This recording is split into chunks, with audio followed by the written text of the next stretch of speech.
I want to put something together regarding a video I saw years and years and years ago. I found it very intriguing. I can't say whether it's true or not. What I can say is that it is very different, very unique.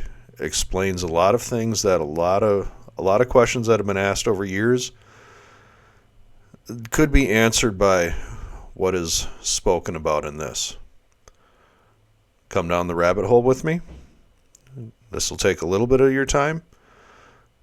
I hope you sit back and enjoy. Let's get to it. At the third point of the outline, Axis plunder, market manipulation, and fraud. Now, I'm going to be talking about two essential points. Truman in 1947, as I indicated earlier, and this Axis plunder and its relationship to the National Security Act and the hidden system of finance, which are in turn all related to the problem of the UFO and therefore to secret space programs and breakaway civilizations. You'll hear UFO in here quite a bit. This is a secret space program conference. I will, of course, link this into the description.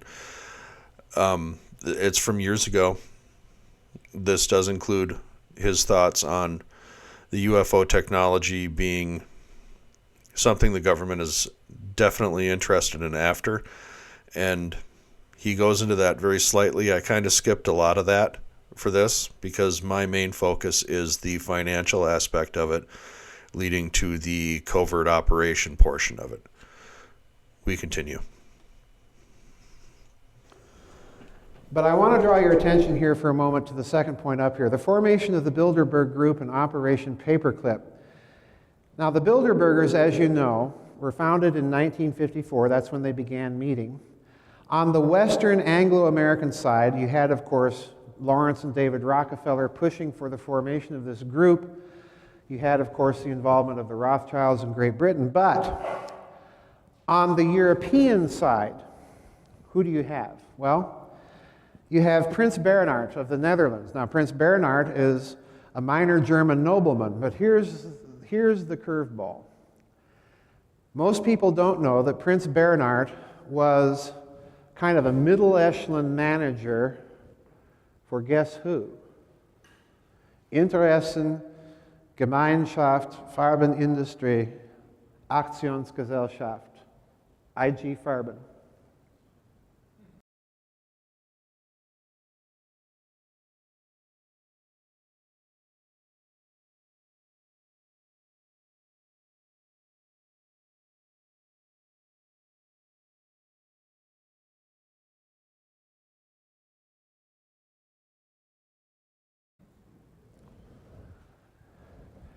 And one of the chief attendees at those early Bilderberg meetings was one Dr. Hermann Josef Abs, at that time CEO of Deutsche Bank. During the war, Dr. Abs was the head of a small handling bank in Berlin. I can never remember the name of it. But this handling bank that he was the head of was the bank that handled all public accounts of the Reich government. In other words, that's the man signing Adolf Hitler's paycheck as Reichskanzler. Okay? That is one amazing fact. That man signed Adolf Hitler's paycheck. Like I said, was trying to say previously when my microphone was off, IG Farben was heavily involved in German World War II covert operations and secret programs, and that's what its importance was.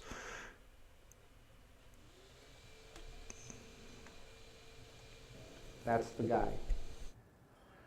So in other words, it looks to me like what the Bilderberg Group is it's the financial aspect of Operation Paperclip. It is, in other words, the coordinating body that's going to move all of this Axis plunder into the Western system of finance, be kept all off the books, and some of it diverted into covert operations, some of it diverted into black projects, and then some of it funneled back to Europe in the form of American aid. Operation Paperclip is something that really deserves a video unto itself. You can find many things about it on the internet. Of course, Operation Paperclip was the United States secret program to get high-value German scientists and high-value Germans, period, to the United States covertly so they could assist us in the Cold War. And I like to kid a lot about this observation. But behind both of these men on the European side, there's a fellow by the name, in my opinion, I think he survived the bunker, by the name of Martin Bormann. And when you're making deals with Martin Bormann, you're dealing with Dick Cheney without the warmth and charm.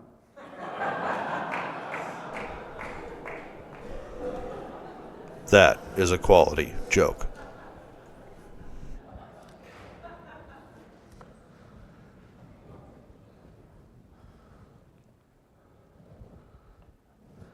Now let's look at this Axis loot for a moment, because everyone thinks about the Nazis going around Europe and plundering art treasures and stockpiling everything.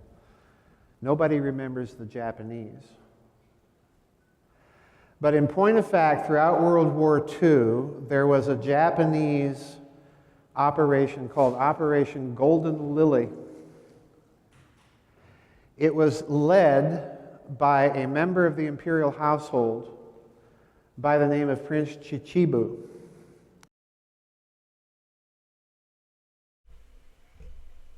Is this why Emperor Hirohito and the Japanese royal family was allowed to maintain the throne after World War II?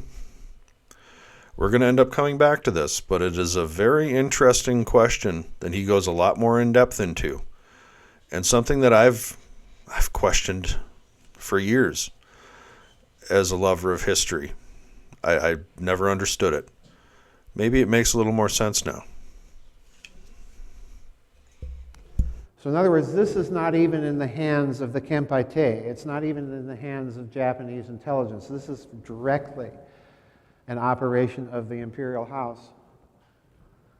And what they did is they went in. You think the Nazis set the level for efficiency of plunder?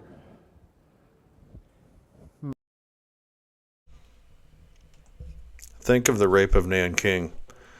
Think of how Japanese treated virtually anyone who fell underneath their rule, whether it was Australian, American, British, it didn't matter. The local civilian populations. How many pictures do you see of cruel treatment by Japanese? It was a cruel war, and that army was not one that decorated itself in glory.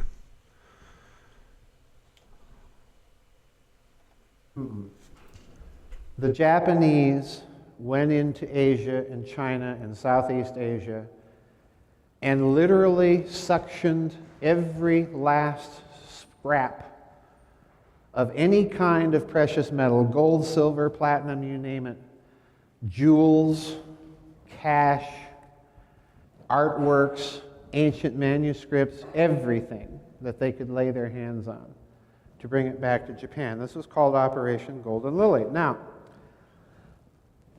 this gentleman here, toward the end of the war, after the American invasion of the Philippine archipelago, learns about it. And his name is Captain, later General, Ed Lansdale. That name might be familiar to some of you JFK assassination researchers. General Lansdale. A very interesting figure in his own right. That's for certain. You can find many, many things about Ed Lansdale online, that's for certain. Colonel Fletcher Prouty discusses Dealey Plaza, November 22nd, 1963. Colonel Prouty worked in the U.S. military for 23 years, 9 years in the Pentagon from 1955 to 1963. He worked closely with many influential people, including Director of Central Intelligence Allen Dulles, General Victor Krulak, and General Edward Lansdale. Colonel Prouty's work centered on special operations, the support of clandestine activities. While in the Office of the Joint Chiefs of Staff, he worked with the Office of Cover and Deception. He established and was the first head of the focal point office between the Air Force and the CIA, the chief of Team B. Here are observations he made in 1989 regarding photographs taken in Dealey Plaza.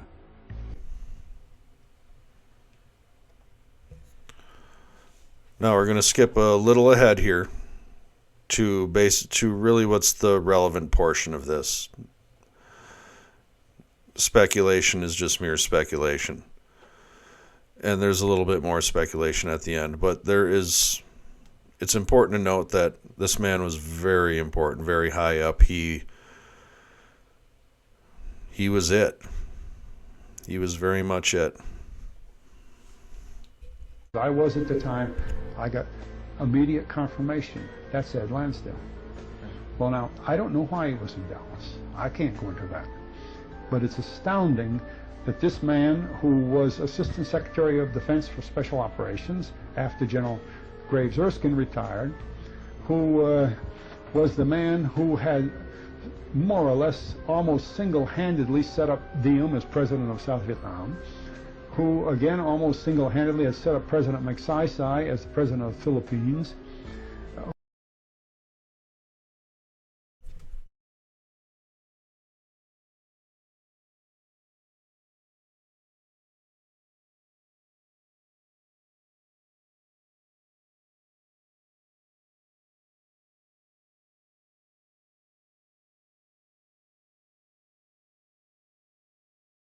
Who was considered probably the most significant person in the U.S. military, U.S. government on the subject of counterinsurgency, civic action, special forces, Green Beret troops. He had written the books that the Green Berets used in their courses down at Fort Bragg. What could have been his role at that time?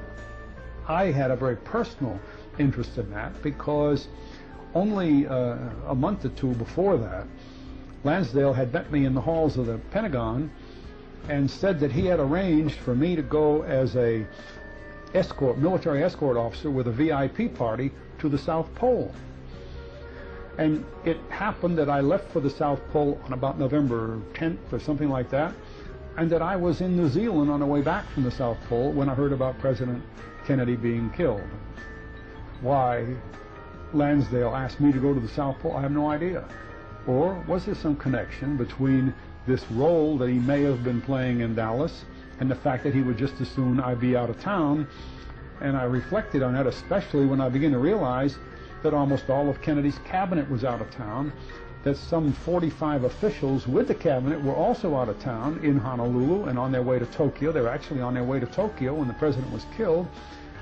And over the years I have made a study of how many people central to the inner workings of the secret government of this country had been moved out of Washington at that time. It's a very, very interesting subject. I wish I could answer it. I don't know how to answer it. I'm sure the picture is Lansdale. Others are sure it's Lansdale, and I have to leave it there. Colonel Fletcher Prouty and General Victor Krulak both worked with General Edward Lansdale in the Pentagon. Both men identify him being in Dealey Plaza November 22, 1963. General Lansdale specialized in political psychological warfare operations and manipulation of governments. He worked for Allen Dulles, the Director of Central Intelligence. Although his cover story title was Air Force Colonel and later General, he was always working for the CIA. The photo of him reveals deep involvement with certain members of the CIA in the planning, removal, cover story, and cover-up of the assassination of President Kennedy in Dallas on November 22, 1963. Planning and cover story for such manipulation of government personnel was Lansdale's forte. Documents shown here are available at www.prouty.org.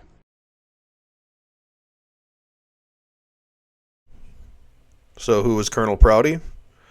If you've seen the movie JFK, Colonel Prouty is Mr. X, played by the late, great Donald Sutherland.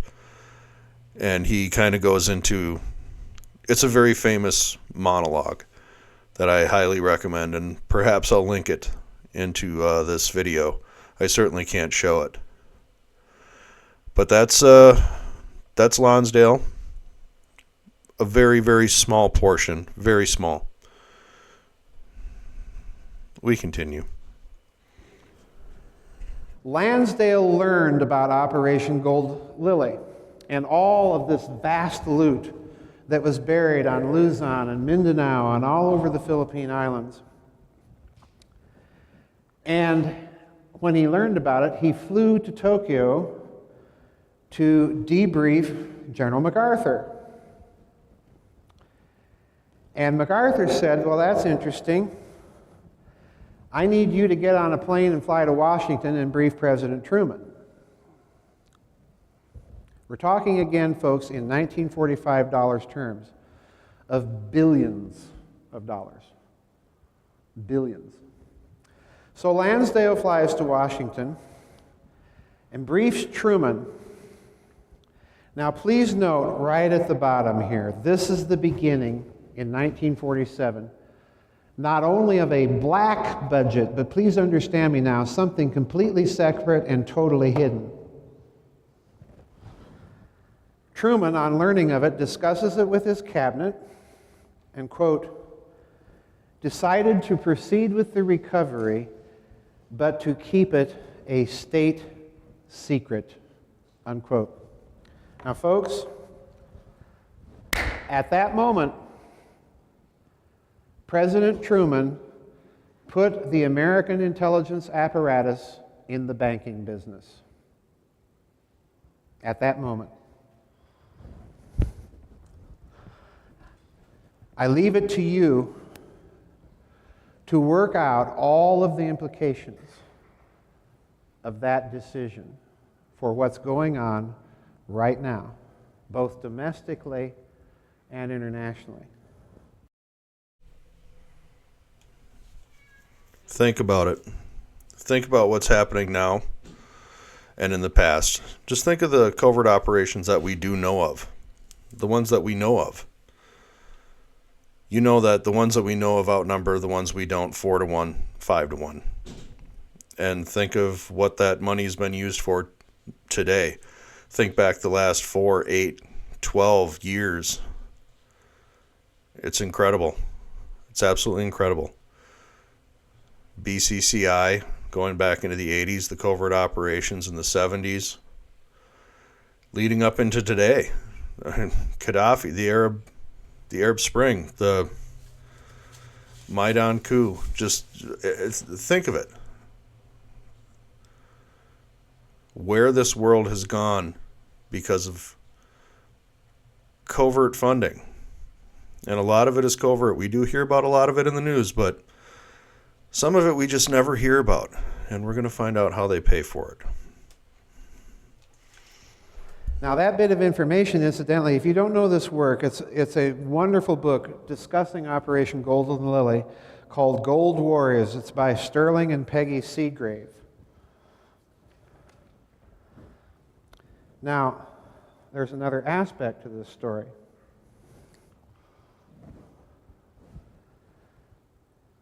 This is what the Seagraves themselves state in Gold Warriors on page 3 a little later on. The treasure was combined with Axis loot recovered in Europe to create a worldwide covert political action fund to fight communism. This black gold gave the Truman administration access to virtually limitless unvouchered funds for covert operations.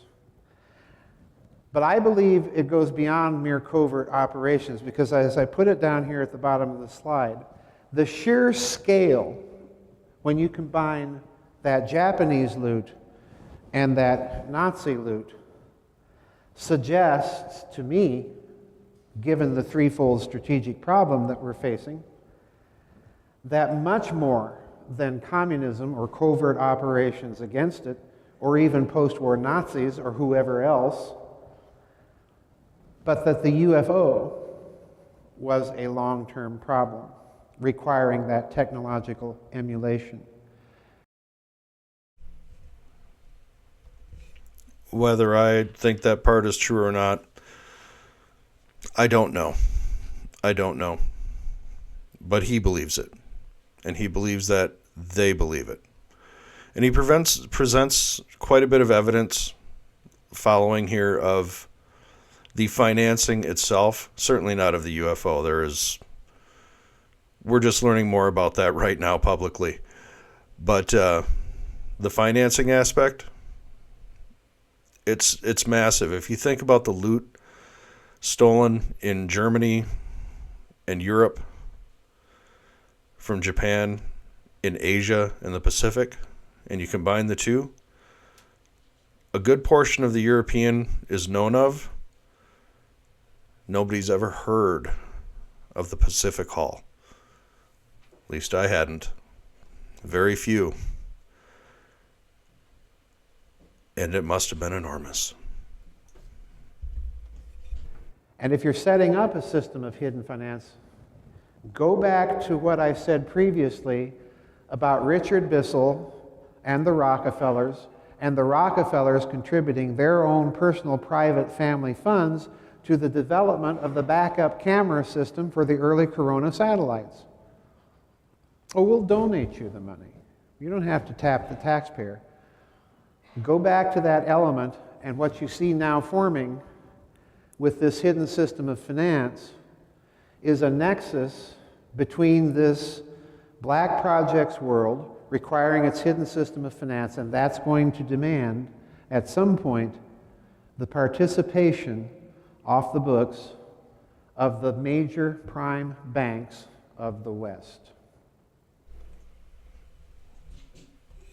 And there, ladies and gentlemen, is the public-private partnership that people such as Glenn Beck has been talking about for years. The public-private partnership is formed right there.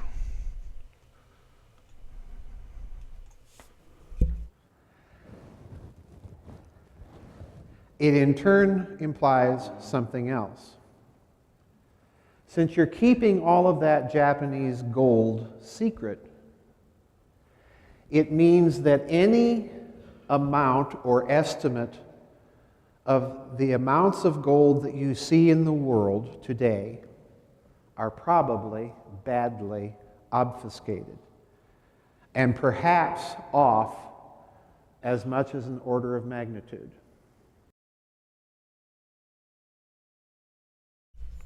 Perhaps off by as much as an order of magnitude. Now I'm going to quickly go online here and we're going to see what is the price of gold currently. Okay. Gold is at $26.32. If we're talking about an order of magnitude, that would put gold at $13.16. An order of magnitude. Incredible. Absolutely incredible. Continuing.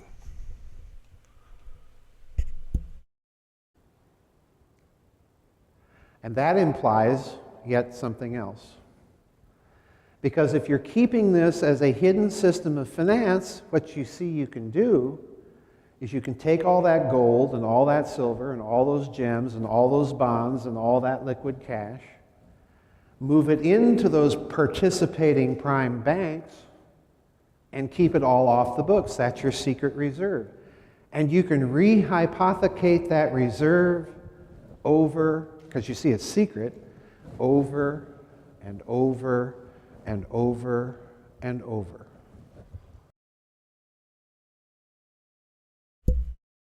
And suddenly, you become too big to fail. Suddenly, you're too big to fail. Remember that word. Remember those words, too big to fail. Because something involving that, the creation of that too big to fail term, will come up a little bit later. To the number. In other words, what I'm telling you is exactly what Richard Dolan has said in his books. The UFO is not only the principal problem of post-war historiography, it's the principal hidden problem in finance.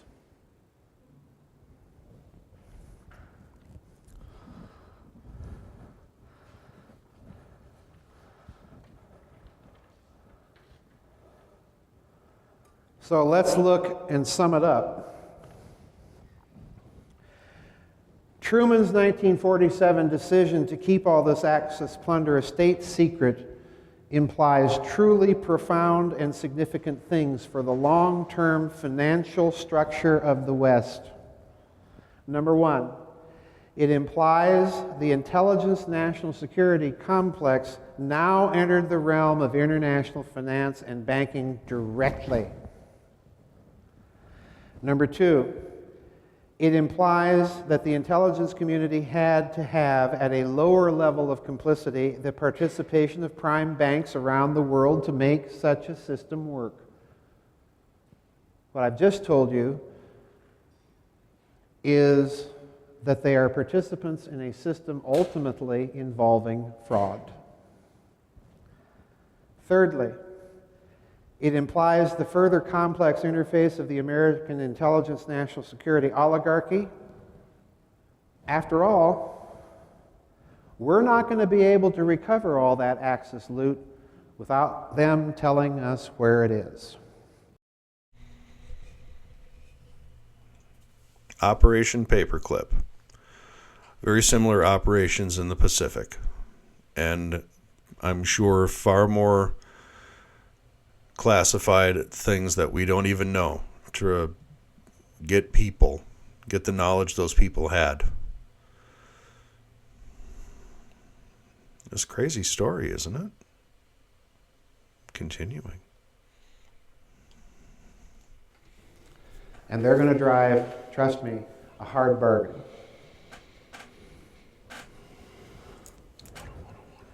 So it requires the interface not only with their scientists, but with their managers, with their technical people, and as we saw with Galen, with who? With their intelligence people. To the point that we keep that intelligence network intact.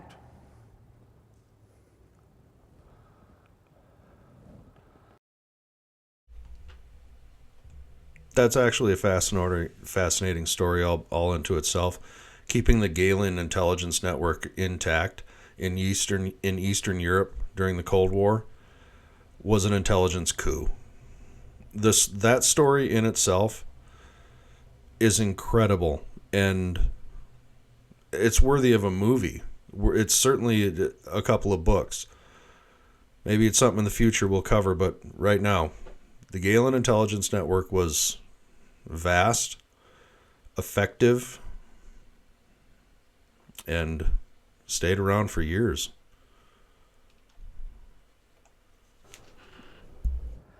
The fourth thing it implies is the creation of a vast secret mechanism of finance, totally unaccountable to the public and their institutions of government, and increasing the dominant financial concern of the American federal government. Fifthly, it implies the creation of a vast secret mechanism of finance capable of the manipulation of markets. The plunge protection team. On those days when you see the stock market go down 1,000 points, 800 points, and then, suddenly it's up for the day. Gold doing the same thing, other commodities. The money just seems to come out of nowhere. Or maybe it come out of somebody's mouth back in a concentration camp. For example, the bullion markets. And finally, points 6 and 7. It rationalizes almost perfectly why there is such widespread numerical discrepancies in the various estimates of the amounts of various types of bullion actually in existence, allowing you to manipulate those markets. And 7, It rationalizes a hidden reason for the formation of the Bilderberg Group between the Rockefeller interests representing the new financial intelligence complex and Prince Bernhard, former manager of IG Farben Industry, and the consistent presence of Dr. Hermann Josef Opps, CEO of Deutsche Bank, at an early stage of the Bilderberg meetings, which becomes the mechanism for coordinating the movement of European Axis plunder directly and secretly into Western banks.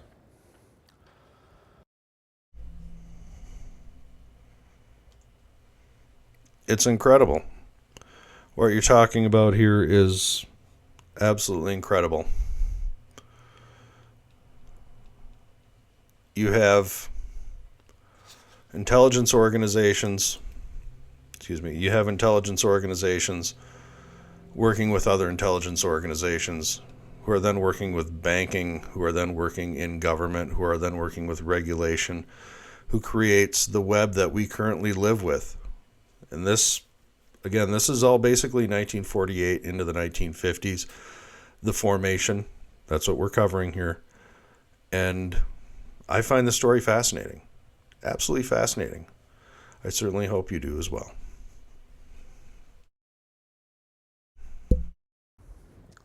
So now let's look at Prime Minister Tanaka in Japan.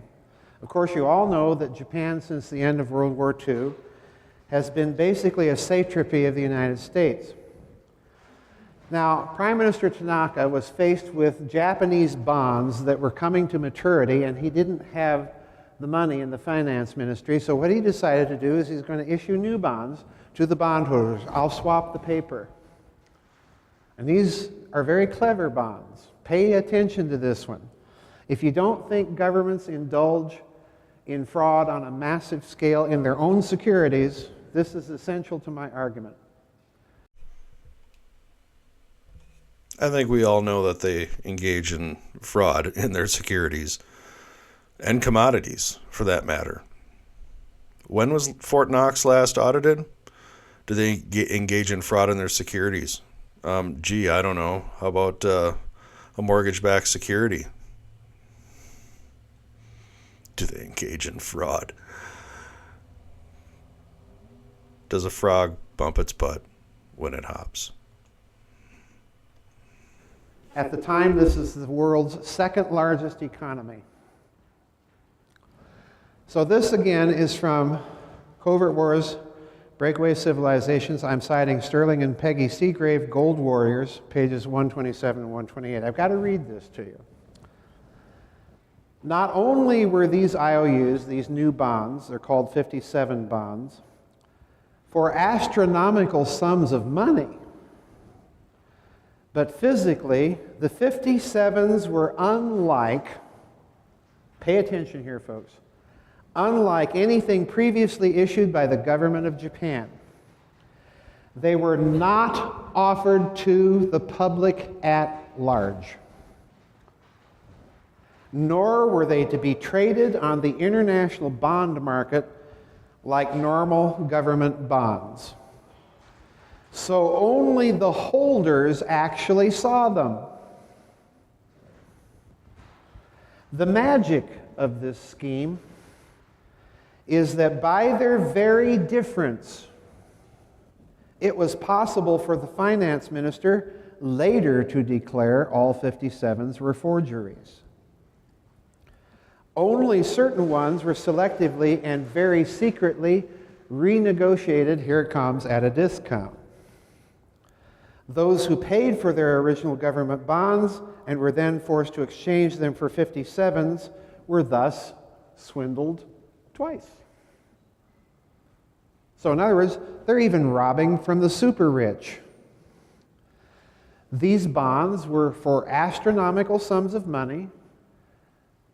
They were sold on a market that was completely separate and hidden from the normal bond market. So look what that implies.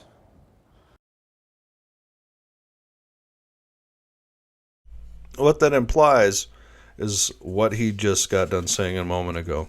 A completely hidden system of finance.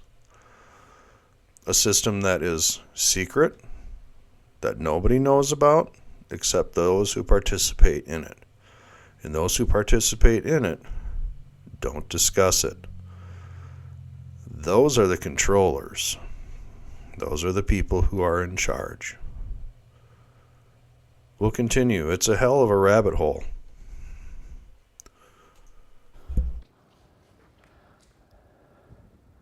Let's summarize it here. They're issued for astronomical sums of money. They're issued with peculiarities and other flaws, allowing them to be subsequently denounced as forgeries and counterfeits by the very government that issued them. They're, number 3, not sold in any public bond market offering, thus implying that they're sold on a completely hidden and secret bond market. 4, the issuance of such bonds implies by the nature of the case the necessary participation of some prime banks in the scheme. And we're talking about banks that you know of. You've heard of them. You do business with them. If you look in your wallet, you probably have a credit card from them. Your mortgage, your car loan. The prime banks, the same ones who own the private Federal Reserve, are the same people who own that. Seem to own everything. There's a video upcoming I'm going to be doing regarding that, how they seem to know things ahead of time, like the COOF. And fifthly, the creation of such a scheme, the issuance of such bonds, means that a mechanism is being created here to defraud or harvest the wealth of the very rich and super rich. So, with this in mind, let's look at the bearer bond scandals that dropped right off the radar screens of the major media almost as soon as they were reported. And I want you to look at one of these fake bonds up here. What do you see? Well, first of all, it's for $1 billion. It's got a serial number, AP11 071035, AP11. AP11, space. He'll go on to say later, Apollo 11. This is incredibly interesting.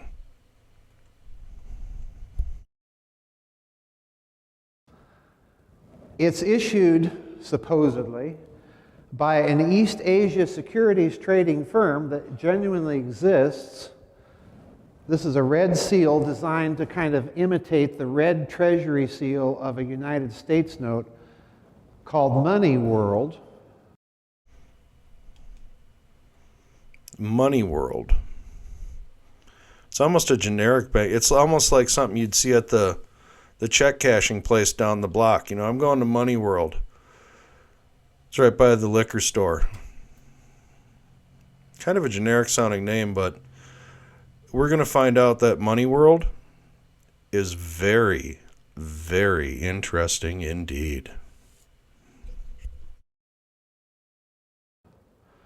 It's got the picture of the president on the obverse who said, hey, let's go to the moon.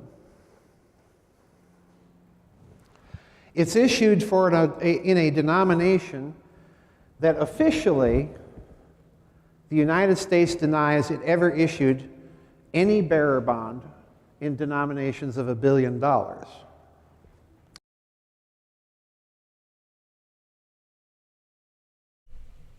billion is essentially just play money now to the government or to the unknown banking system. $1 billion is almost play money. As we're going to go on and find out, this is such a great rabbit hole. Much less through Money World. On the reverse, what do you have? What do you see here? Space. The Lunar Excursion Module. The Space Shuttle. The Moon. Okay? Now, East Asia News, which is a Vatican-associated news service, which, incidentally, remember Hirohito scouring East Asia for all that loot? Guess what bank he put some of it in? Yeah. Isn't that interesting? Money World. Some of that loot, allegedly, of course. Money World. The same ones doing this. It's, again, I found this interesting years ago. I think it's absolutely plausible.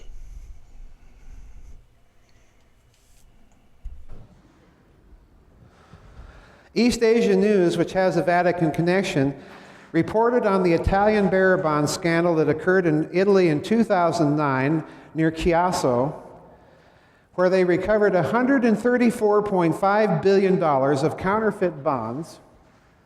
The story wouldn't go away, and 2 weeks later, President Obama, at a news conference, had to state, well, these were all counterfeit. Oh, but incidentally, what he didn't say was that this was exactly the amount of money in the Troubled Asset Relief Fund.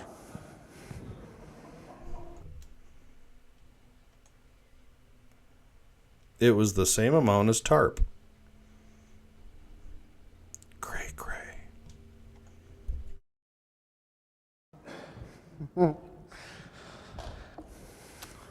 Okay? Now, I'm going to suggest to you something very significant about this bond. Let's assume it is fake, but that Money World, which trades in sovereign securities, incidentally, in East Asia, big trading firm, that Money World is sending a message. What's the message? Well, I'm going to suggest to you it's this.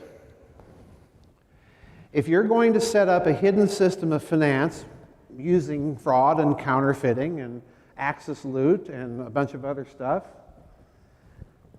one of the things you might do to get the participation of prime banks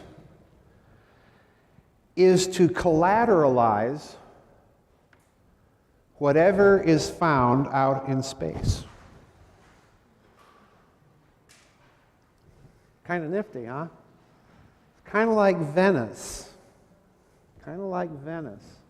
We want to send some ships to the east and get some spices, trade some things.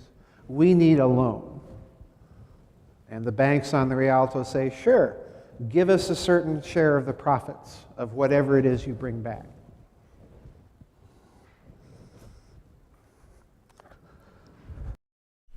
Is that how Elon did it? I doubt it. I'm not sure I agree with his interpretation of it.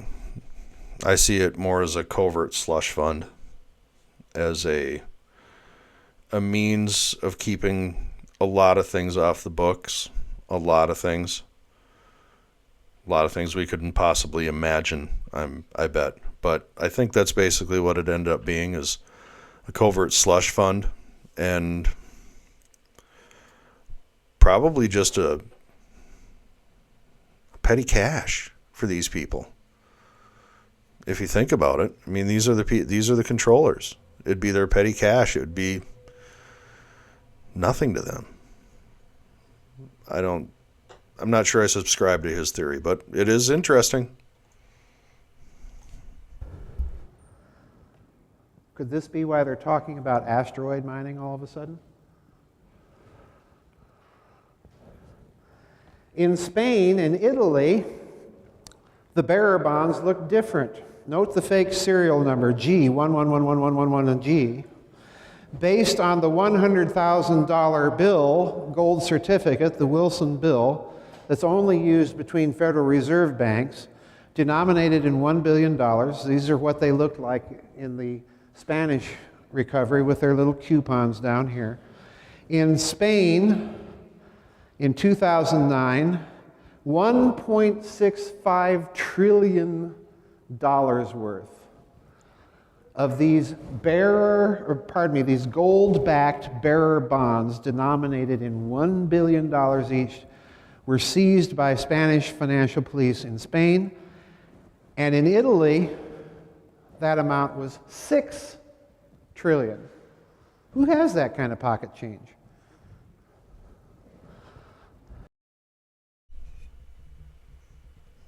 Exactly. Who does have that kind of pocket change? Because even to put a percentage on that amount is an incredible amount of money. And these are real scandals. These actually happened. They were in the news. My God, presidents, prime ministers had to comment on them. This is real, but it just goes into the ether. These were, incidentally, printed with the name Federal Reserved Bonds. Prime Minister Tanaka, huh? What a guy. But consider the implications. Federal Reserve? Well, it's a private company. Can private companies issue bonds? Sure. It's not coming from the U.S. Treasury. Not us. There's your plausible deniability. In both cases, on the left, these fake bonds were found in strong boxes. Over here, the strong boxes of the Federal Reserve Branch Bank of Dallas. This was the one recovered in Spain. Over here in Italy, the Federal Reserve strong box of the Chicago Federal Reserve. Seems a lot of trouble to go through to forge the strong boxes of a Federal Reserve Bank as well, doesn't it? That's all out. You've got to have access to a lot of different things, printing presses, things of that nature. The ability to get a hold of and or use a Federal Reserve strong box? This is crazy, but cool and interesting. In Spain, accompanying the bonds were bundles, $10 million bundles of $100,000 gold certificate, the Wilson gold certificates, banded in a metal band with the swastika logo of J.P. Morgan Chase Bank. Now, what might all this indicate? And this will be the penultimate slide for this talk. All bonds were first, of course, denounced as counterfeits. Secondly, have you ever counterfeited a $7 bill?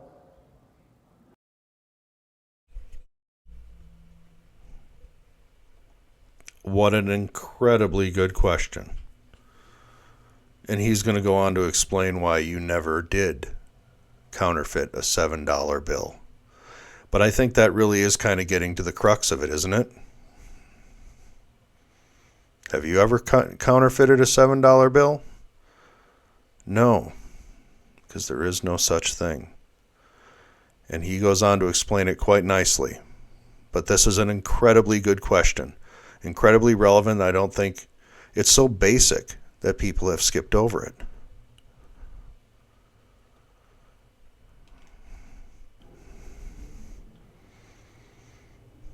Counterfeiters don't go to all the expense to counterfeit things that don't exist.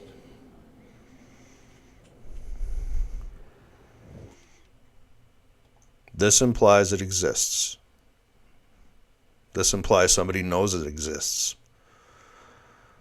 This implies an entire underground group that knows it exists. Or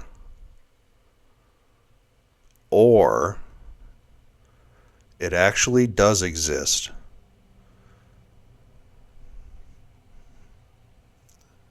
is what I think.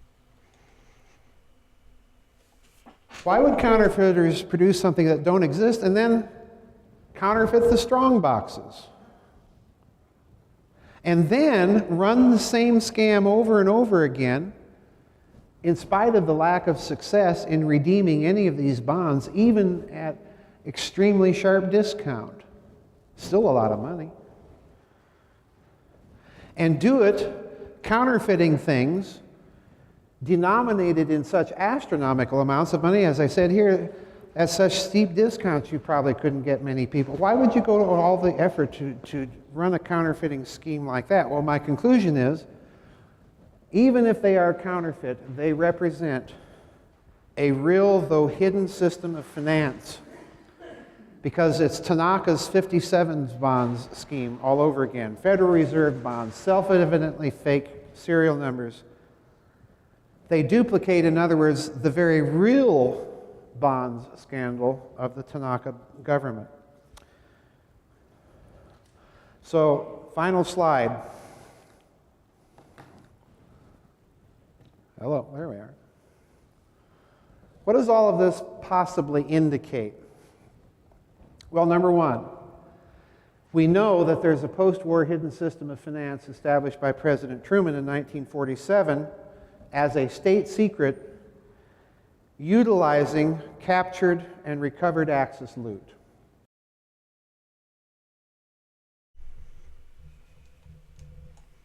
I think that part is obvious. I think that part is self-evident.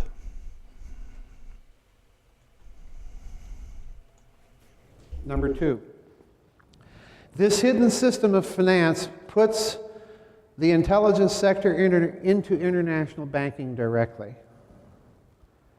Number three, by the nature of the case, this hidden system requires the collusion of certain prime banks in the scheme and the participation of the former Axis elites to coordinate all of this. Interesting, we left the imperial family in power in Japan. Isn't that very interesting that we left the imperial family in power in Japan post-war? That is very interesting, isn't it? Very interesting indeed.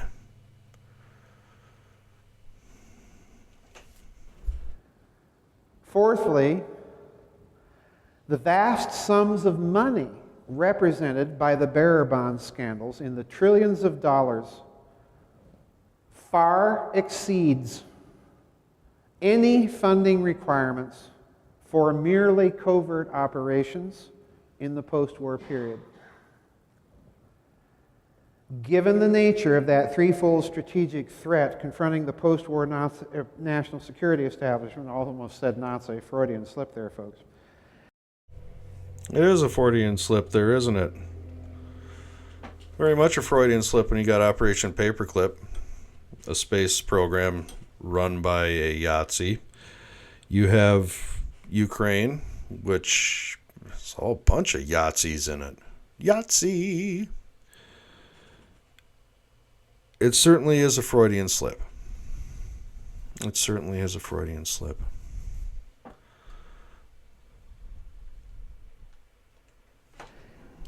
And given that the unvouchered funds were used to develop the earliest space technologies in the form of the spy satellite, every indication leads me to conclude that most of this hidden system was probably for the express purpose of funding a long-term secret technological development designed to emulate UFO performance. And you saw that with Michael Schratt and Mark McCandlish's presentations this morning.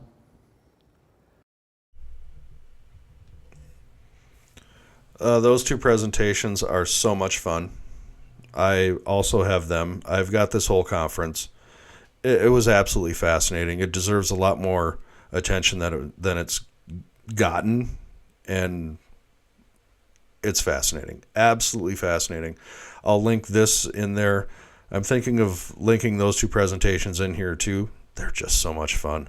Whether you believe them or not, they're just so much fun. This one I tend to believe. Maybe not the UFO stuff per se, But we're running low. But yes, the technological aspect of it and the covert operations, you bet. Fifthly, by the nature of the case, the vast sums of Axis plunder and the need for extreme secrecy over the long term in the development of these technologies implies that this mechanism constituted a secret reserve by which to defraud the extremely wealthy, and since this reserve was secret, it can be rehypothecated over and over again, creating virtually a limitless leverage and liquidity in the system to fund all of those black projects.